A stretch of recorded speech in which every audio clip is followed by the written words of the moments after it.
Okay, part 5 of Jewish people in the encyclopedia from the 1890s. Less favorable was their lot in France.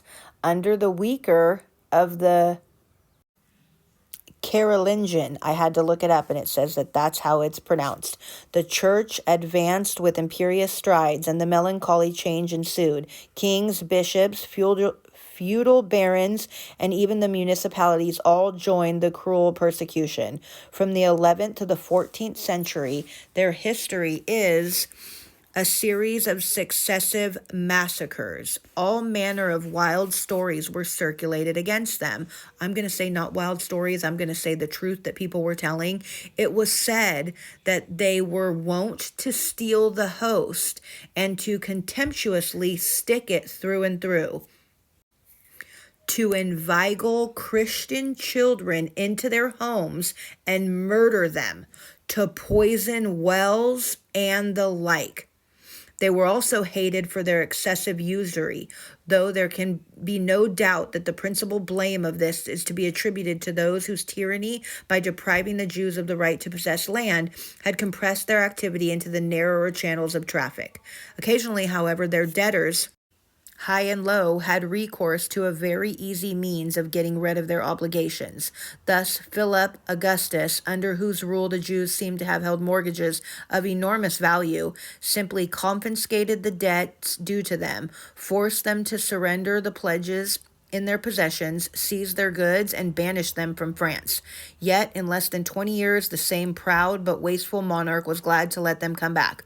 Louis IX canceled a third of the claims which the Jews had against his subjects for the benefit of his soul. An edict was also issued for the seizure and destruction of their sacred books, and we are told that at Paris, 24 cartloads of the Talmud and other books were consigned to the flames. You don't fucking say.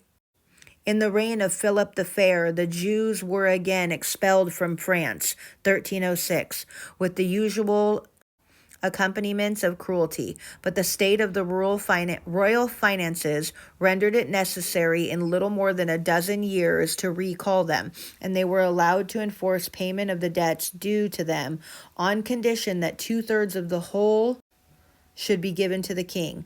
But a religious epidemic having seized the common people in Languedoc and the central regions of France, 1321, they singularized themselves by horrible massacres of the detested race. In the following year, the plague broke out, and the wildest crimes were laid on the charge of the Jews. One shudders to read what followed. In whole provinces, every Jew was burned, and at Chinon, 160 of both sexes were burned together. Christianity never produced more resolute martyrs. They sang hymns in the place of torment. Finally, in 1395, they were banished from the center of France. In England, they are mentioned in the ecclesiastical constitutions of Egbert, Archbishop of York, in 740. They are also named in a charter to the monks of Crowland, 833. William the Conqueror and William Rufus favored them. The latter carried his contempt for the religious institution in his kingdom so far that he actually farmed out the vacant bishoprics to Jews, and at Oxford, even then a seat of learning, they possessed 3 halls, Labard Hall, Moses Hall, and Jacob Hall, where Hebrew was taught to Christians as well as to the use of their own persuasion, as they grew in wealth and grew in unpopularity.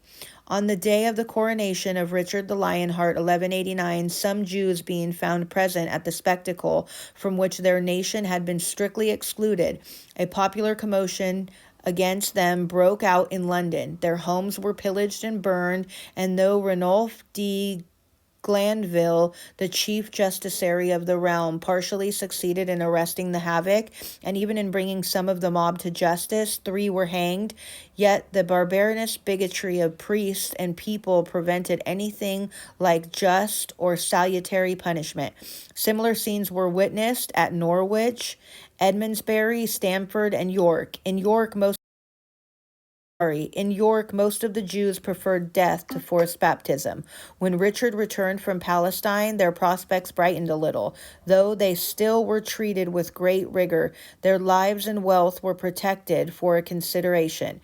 John covered them with honor, but suddenly turned round on his proteges after they had accumulated great wealth, and imprisoned, maltreated, and plundered them in all parts of the country.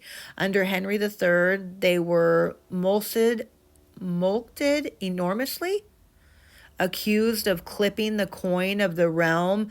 They had, as a penalty, to pay into the royal exchequer 1230, a third of their movable property. To this reign belongs the now exploded story of the circumcision of the Christian boy Hugh of London. The accession of Edward I did not mitigate their misery. Some efforts were made to induce them to give up their professions of usury, and was also done in France and elsewhere during the same period, but heavily taxed by the sovereigns or governments of Christendom and debarred by special decrees or by vulgar prejudice for almost every other trade or occupation, they could not afford to prosecute ordinary callings. The attempt made by the Dominican friars to convert them, of course, failed utterly, and in 1253 the Jews, no longer able to withstand the constant hardships to which they were subjected in person and property, begged of their own accord to be allowed to leave the country. Richard of Cornwall, however, persuaded them to stay. Well, fucking Richard. Ultimately, in 1290, they were driven from the shores of England, persuaded by the execrations of the infuriated rabble, and leaving in the hands of the king all their property, debts, obligations, and mortgages. In Germany, they were looked upon as the special property of the sovereign, who bought and sold them, and were designated his Kammerknecht, chamber servants. About the 8th century, they were found in all the Rhenish towns, in the 10th century in Saxony and Bohemia, in the 11th in Swabia, Franconia, and Vienna, and in the 12th in Brandenburg and Silesia. The same sort of treatment befell them in the empire as elsewhere. They had to pay all manner of inquisious taxes, body tax, capitation tax, trade tax, coronation tax, and to present a multitude of gifts to mollify the averse or supply the necessary of emperors, princes, and barons. A raid against the Jews was a favorite pastime of a bankrupt noble in those days. The Crusades kindled a spirit not in Germany only, however, but through all Christendom, hostile to the enemies of Christ. Treves, Metz, Cologne, Mainz, Worms, Spires, Strasbourg, and other cities were deluged with the blood of the unbelievers. At such epochs, the passions of the populace and the lower clergy could not be restrained. The word Hep, said to be the initials of Hierosolima Esta Perdita, Jerusalem is fallen, throughout all the cities of the empire became the signal for massacre. I don't mean to laugh, I'm sorry. And if an insensate monk sounded it along the streets, it threw the rabble into paroxysms of murderous rage. The Jews were expelled from Vienna, 1196, Mecklenburg, 1225, Frankfurt, 1241, Brandenburg, 1243, Nuremberg, 1390, Prague, 1391, and Ratisbon, 1478. The Black Death occasioned a great and widespread persecution, 1348 to 50. They were murdered and burned by thousands, and the race almost disappeared from Germany. Only, however, to return for their services were indispensable.